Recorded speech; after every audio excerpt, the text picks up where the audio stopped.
Economics बुकको सूक्ष्म अर्थशास्त्र अनि माइक्रो इकोनोमिक्स भन्ने च्याप्टर फर्स्ट च्याप्टरको नोट हेर्दैछौँ है। सूक्ष्म अर्थशास्त्र भनेको के हो भन्दा अर्थशास्त्रको एउटा हाँगा हो जसले समग्र अर्थतन्त्रको ससाना व्यक्तिगत एकाइहरूको अध्ययन गर्दछ।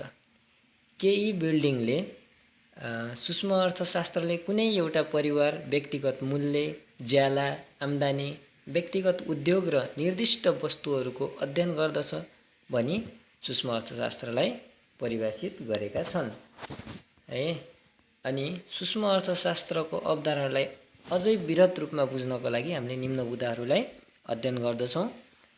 सूक्ष्म अर्थशास्त्रले अर्थतन्त्रको व्यक्तिगत एकाइहरूको अध्ययन गर्दछ। 2 मा सूक्ष्म अर्थशास्त्र व्यक्तिगत फर्महरू र व्यक्तिगत उपभोक्ताहरूसँग सम्बन्धित छ। 3 मा सूक्ष्म अर्थशास्त्र पूर्ण रोजगारी, आंशिक सन्तुलन विश्लेषण र पूर्ण प्रतिस्पर्धा जस्ता मान्यतामा आधारित छ। 4 मा सूक्ष्म अर्थशास्त्र स्वतन्त्र बजार अर्थतन्त्रमा मात्र उपयोगी छ। 5 मा सूक्ष्म अर्थशास्त्रका मुख्य चरहरू है, यो चरण भएछ, मिस्टेक भएछ, चरहरू सापेक्षित मूल्य, व्यक्तिगत माग तथा पूर्ति, व्यक्तिगत फर्म वा उद्योगको उत्पादन आदि हुन्।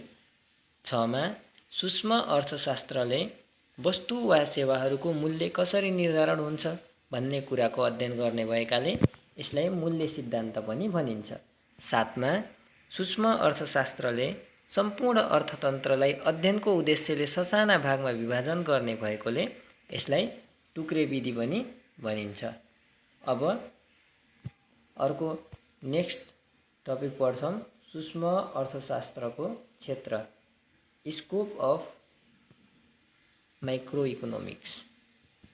सूक्ष्म अर्थशास्त्रको क्षेत्र भन्नाले यस अन्तर्गत अध्ययन गरिने विषयवस्तुलाई जनाउँछ। सूक्ष्म अर्थशास्त्रको क्षेत्रलाई निम्नअनुसार उल्लेख गर्न सकिन्छ। 1 मा छ मागको सिद्धान्त, थ्योरी अफ डिमान्ड। यस सिद्धान्तले माग र मागको लोचका निर्धारक तत्त्वहरूको विश्लेषण गर्दछ। यस सिद्धान्त अनुसार अर्थशास्त्रले उपभोक्ताले आफ्नो सीमित आम्दानीलाई कसरी अधिकतम सन्तुष्टि प्राप्त हुने गरी विभिन्न वस्तु तथा सेवाहरूमा वितरण गर्दछ भन्ने कुराको अध्ययन गर्दछ। 2 मा उत्पादन र लागतको सिद्धान्त, theory of production and cost. उत्पादन र लागतको सिद्धान्त सूक्ष्म अर्थशास्त्रको एक महत्त्वपूर्ण क्षेत्र हो।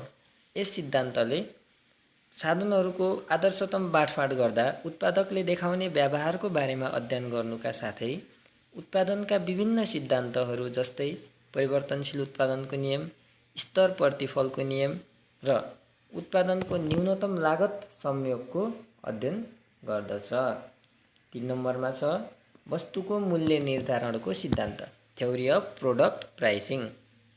वस्तु तथा सेवाको मूल्य विभिन्न तत्त्वहरू जस्तै उत्पादन लागत, माग तथा पूर्ति, प्रतिस्पर्धाको प्रकृति आदिमा निर्भर गर्दछ। यस सिद्धान्त अन्तर्गत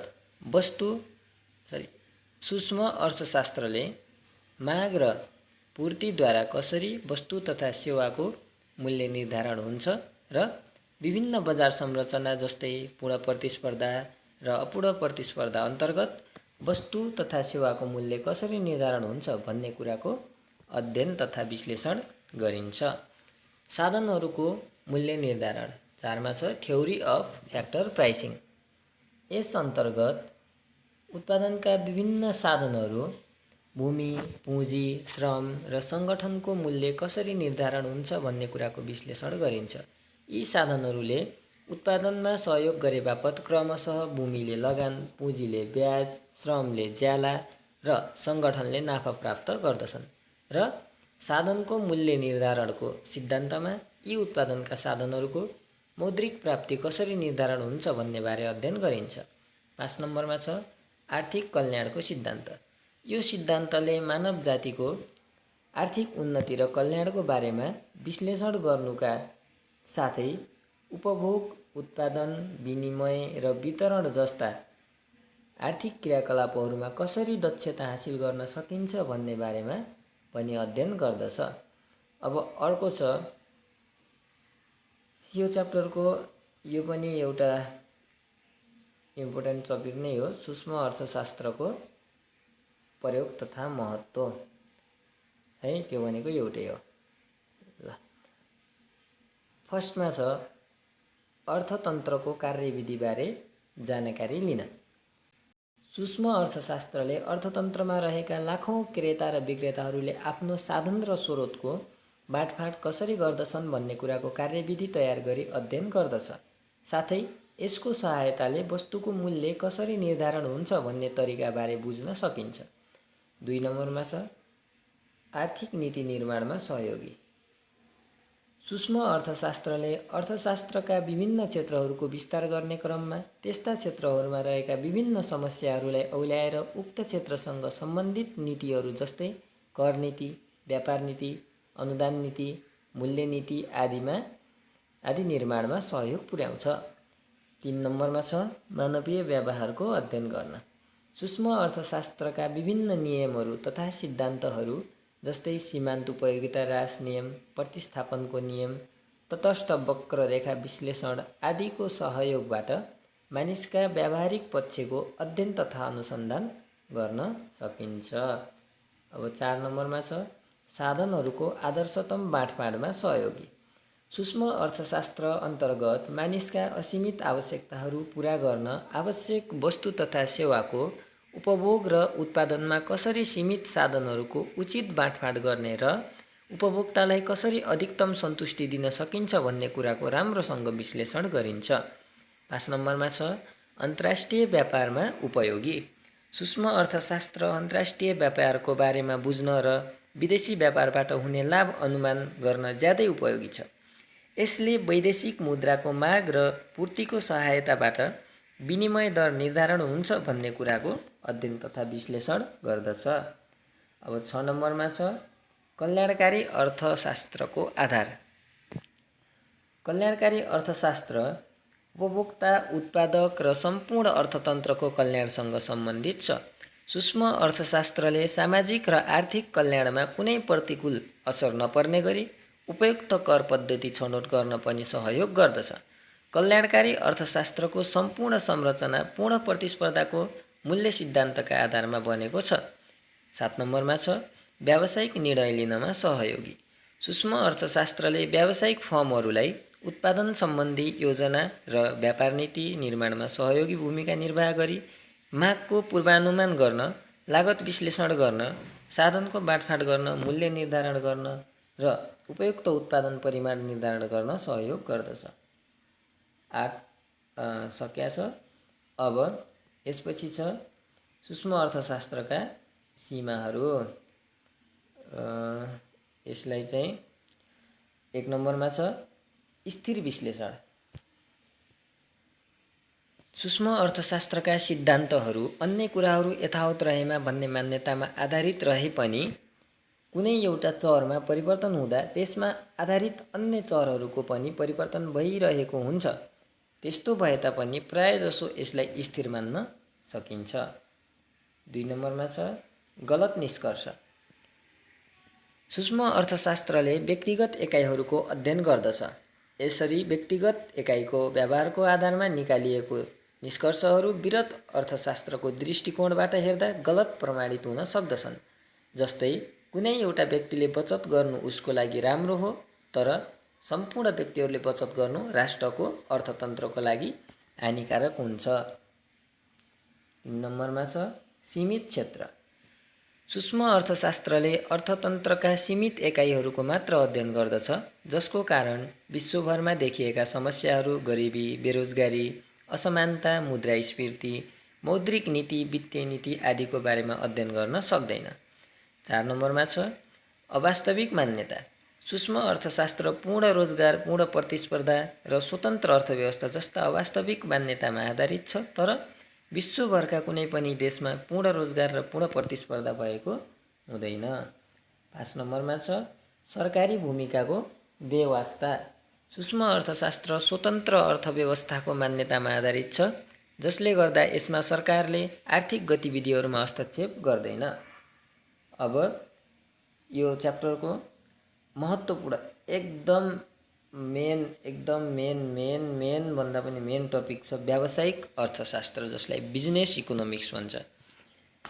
व्यावसायिक अर्थशास्त्र समग्र अर्थशास्त्रको एउटा शाखा हो जसले अर्थशास्त्रको सिद्धान्त र विधिहरूलाई उपयोग गरेर व्यावसायिक सङ्गठनमा व्यावसायिक निर्णय तथा व्यवस्थापनका निर्णयहरू गर्न सहयोग गर्दछ। अब व्यावसायिक अर्थशास्त्रको क्षेत्र छन्, यो चाहिँ एकदम महत्त्वपूर्ण है। व्यावसायिक अर्थशास्त्र भनेको के हो, व्यावसायिक अर्थशास्त्रको क्षेत्रहरू उल्लेख गर्नुहोस् भनेर क्वेसन सोध्न सक्छ, एकदम महत्त्वपूर्ण क्वेसन। व्यावसायिक अर्थशास्त्रको क्षेत्रमा 1 नम्बरमा छ मागको विश्लेषण र पूर्वानुमान। कुनै पनि फर्मको उत्पादनको मागलाई प्रभाव पार्ने तत्त्वहरू निर्णय गर्ने कार्य माग विश्लेषणले गर्दछ। साथै कुनै पनि वस्तुको माग र बिक्रीको पूर्वानुमान गरेर उत्पादन योजनाहरू बनाउने हो भने व्यवसायीले सफलता प्राप्त गर्दछ। मागको विश्लेषण र पूर्वानुमान व्यावसायिक योजनाका महत्त्वपूर्ण पक्षहरू हुन्। 2 नम्बरमा छ लागत तथा उत्पादन विश्लेषण। यसले उत्पादन प्रक्रिया र योजना निर्माणमा सहयोग गरी कम लागतमा बढी उत्पादन गर्ने व्यावसायिक फर्मको प्रमुख उद्देश्य पूरा गर्न मद्दत गर्दछ। उत्पादनमा लागत तथा उत्पादन विश्लेषण सिद्धान्तले कुनै पनि वस्तु तथा सेवा उत्पादन गर्दा त्यसमा लाग्ने लागतको आदर्शतम तथा सुहाउँदो रूपमा विश्लेषण गर्दछ। यसले फर्मको आकार, उत्पादन परिमाण, उत्पादनका साधनहरूको परिमाण, औसत तथा सीमान्त लागत, न्यूनतम लागत र अधिकतम उत्पादन आदिको निर्धारणमा सहयोग गर्दछ। 3 नम्बरमा छ मूल्य सिद्धान्त वा विनिमयको सिद्धान्त। कुनै पनि वस्तुको मागलाई मूल्यले प्रभाव पारेको हुन्छ। यसले मूल्य विभाजन गर्दा कुन अवस्थामा उपयुक्त र नाफायोग्य हुन्छ, विज्ञापनबाट कसरी वस्तुको बिक्री बढाउन सकिन्छ, बजारको विभिन्न अवस्था तथा प्रकृति अनुसार कसरी बढी नाफा आर्जन गर्न सकिन्छ भन्ने कुराको अध्ययन गर्दछ। 4 नम्बरमा छ नाफाको सिद्धान्त।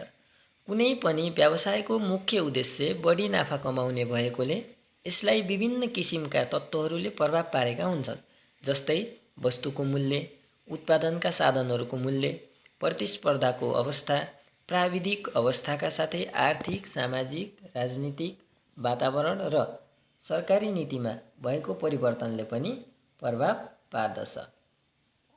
त्यसैले नाफाको व्यवस्थापनका लागि नाफाको अनुमान सम्बन्धी सबैभन्दा प्रभावकारी उपाय अपनाई योजना र व्यवस्थापन गर्न यस सिद्धान्तले सहयोग गर्दछ। 5 नम्बरमा छ पुँजी र लगानीको सिद्धान्त। कुनै पनि व्यवसाय वा फर्मको लागि पुँजी र लगानीको महत्त्वपूर्ण अङ्गको रूपमा भएको हुनाले यो सिद्धान्तले योजनाको छनौट, पुँजीको उचित बाँडफाँड, पुँजीको दक्षता परीक्षण आदि कुराहरूको बारेमा व्याख्या गर्दछ। पुँजी व्यवसायको मूल आधार भएकाले बाँडफाँड प्रभावकारी भएमा मात्र फर्मले सफलता पाउने गर्दछ। 6 नम्बरमा छ व्यावसायिक वातावरण। व्यावसायिक वातावरण अथवा व्यावसायिक अर्थशास्त्रले व्यापार चक्र, मुद्रा बजार, पुँजी बजार, बजार संरचना, उपभोक्ताको क्रय क्षमता जस्ता पक्षहरूको अध्ययन गरी व्यवसायलाई नाफामूलक बनाउने वातावरणको सिर्जना गर्दछ। अब यो च्याप्टरको सबभन्दा महत्त्वपूर्ण, एकदम महत्त्वपूर्ण च्याप्टरहरूमा सबभन्दा महत्त्वपूर्ण क्वेसन भनेको यही हो। अर्थशास्त्रका 10 सिद्धान्तहरू लेख्नुहोस्। एन्जी मङ्क्युद्वारा प्रतिपादित अर्थशास्त्रका 10 सिद्धान्तहरू के हुन् भनेर सोध्न सक्छ। यो चाहिँ एकदम इक्जाम ओरिएन्टेड क्वेसन हो है। टक्क लेख्ने, जे छ त्यही लेख्ने हो, टक्क ठ्याक्कै नम्बर आउँछ यसमा। ल यी सिद्धान्तहरू 10 सिद्धान्तहरू के हुन्? 1 नम्बरमा छ मानिसले दुविधाको सामना गर्दछन्। मानिसले विभिन्न विकल्पहरूमध्ये कुनै एउटा विकल्पको छनौट गर्दा आइपर्ने समस्या नै दुविधा हो। यसमा एउटा विकल्प छनौट गर्दा अर्को महत्त्वपूर्ण विकल्प छोड्नु पर्दछ। यो अर्थशास्त्रको पहिलो वा आधारभूत अङ्ग हो। 2 नम्बरमा छ कुनै पनि वस्तुको लागत उक्त वस्तु प्राप्त गर्दा गरिने त्याग हो।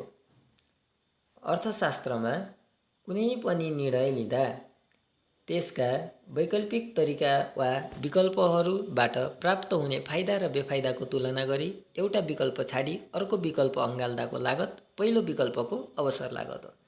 3 नम्बरमा छ विवेकशील मानिसले सीमान्त स्तरबाट निर्णय गर्दछन्। आफ्नो उद्देश्य प्राप्तिको लागि नीति नियममा रहेर सावधानीपूर्वक कार्य गर्ने मानिसलाई विवेकशील मानिस भनिन्छ। विवेकशील मानिसले सीमान्त स्तरबाट सोचेर निर्णय लिन्छन्, जसले गर्दा मानिस वा फर्मले लागत र लाभमा आएको सीमान्त परिवर्तनको आधारमा निर्णय लिने गर्दछन्। 4 नम्बरमा छ मानिसले उत्प्रेरणामा प्रतिक्रिया व्यक्त गर्दछन्। विवेकशील मानिसले फाइदा र हानिको तुलना गरेर निर्णय लिने गर्दछन् र उनीहरूको उत्प्रेरणामा प्रतिक्रिया दिन्छन्। लाभ र हानिमा आएको सीमान्त परिवर्तनले मानिसलाई प्रतिक्रिया दिन प्रेरित गर्दछ। 5 नम्बरमा छ व्यापारले प्रत्येक व्यक्तिको आर्थिक अवस्थामा सुधार ल्याउँछ। मानिसले व्यापारको माध्यमबाट उच्च जीवनस्तरका साथै विभिन्न विलासिताका वस्तुहरू खरिद गर्ने गर्दछन्, साथै वैदेशिक व्यापारको माध्यमबाट लाभ आर्जन पनि गर्दछन्। 6 नम्बरमा छ बजार आर्थिक गतिविधिलाई सङ्गठित गर्ने उत्तम माध्यम हो। विभिन्न क्रेता तथा विक्रेताहरू प्रत्यक्ष वा अप्रत्यक्ष रूपमा एकअर्काको सम्पर्कमा आएर वस्तु तथा सेवाहरूको बारेमा जानकारी दिने र खरिद बिक्री गर्ने ठाउँको रूपमा बजारलाई लिन सकिन्छ। बजारमा कुनै एक फर्म विक्रेता र क्रेता उपभोक्ताहरूबीच एक आपसमा वस्तु तथा सेवाहरूको बारेमा अन्तर्क्रिया हुन्छ र सो अनुरूपको आर्थिक क्रियाकलापहरू सञ्चालन गरिन्छ। 7 नम्बरमा छ सरकारले कहिलेकाहीँ बजारको स्थितिलाई सुधार गर्दछ। बजारले साधन स्रोतको दक्षतापूर्वक वितरण गर्न सकेन भने त्यसलाई बजार विफल भएको मानिन्छ। यस्तो बजारतन्त्र विफल भएको अवस्थामा सरकारले आफ्ना नीतिहरू जस्तै कर नीति, व्यापार नीति, अनुदान नीति आदि ल्याएर बिग्रदै गरेको बजार स्थितिलाई सुधार गर्न मद्दत पुर्याउँछ। 8 नम्बरमा छ एउटा देशको जीवनस्तर उक्त देशको वस्तु तथा सेवाहरूको उत्पादन क्षमतामा निर्भर गर्दछ। एउटा देशको वस्तु तथा सेवाहरूको उत्पादन गर्ने क्षमतामा उक्त देशको जीवनस्तर तथा अर्थतन्त्र भर परेको हुन्छ। यो देशको उत्पादकत्वसँग सम्बन्धित रहेकोले प्रति एकाइ श्रमबाट उत्पादित वस्तु तथा सेवाको परिमाणसँग सम्बन्धित छ। श्रमको शक्ति कम भएको देशमा भन्दा श्रमको उत्पादन बढी भएको देशको मानिसहरूको जीवनस्तर उच्च हुन्छ। 9 नम्बरमा छ सरकारले अधिक मुद्रा निष्कासन गर्दा मूल्य स्तर वृद्धि हुन्छ। सरकारले अधिक मात्रामा वा चाहिएको भन्दा बढी मुद्रा निष्कासन गर्दा अर्थतन्त्रमा मुद्राको मात्रा वा मुद्राको आपूर्तिमा वृद्धि हुन्छ, जसको कारण मुद्रास्फीतिको अवस्था सिर्जना हुन्छ। सरकारले वा केन्द्रीय ब्याङ्कले मुद्राको परिमाणमा वृद्धि गर्दा मुद्राको मूल्य दर घट्छ र वस्तु तथा सेवाको मूल्य स्तर बढ्छ। समाजले अल्पकालमा मुद्रास्फीति र बेरोजगारी बीचको दुविधाको सामना गर्नुपर्छ। 10 नम्बर लास्ट पोइन्ट मुद्रास्फीति र बेरोजगारी बीच विपरीत सम्बन्ध हुने भएकोले अर्थतन्त्रमा मुद्राको परिमाण बढ्न गई खर्चमा वृद्धि हुन्छ र वस्तु तथा सेवाको माग परिमाणमा पनि बढ्छ। फलस्वरूप मूल्य स्तर बढ्न गई उत्पादक तथा फर्महरूले उच्च नाफा आर्जन गर्दछन्। बढी नाफाले गर्दा फर्महरूले धेरै श्रमिकहरूलाई रोजगार दिन्छन्, जसले गर्दा ठुलो परिमाणमा वस्तु तथा सेवा उत्पादन हुने गर्दछ र बेरोजगारीमा कमी आई मूल्य स्तर अझै बढ्न जान्छ। ल यो चाहिँ फर्स्ट च्याप्टर सक्यो।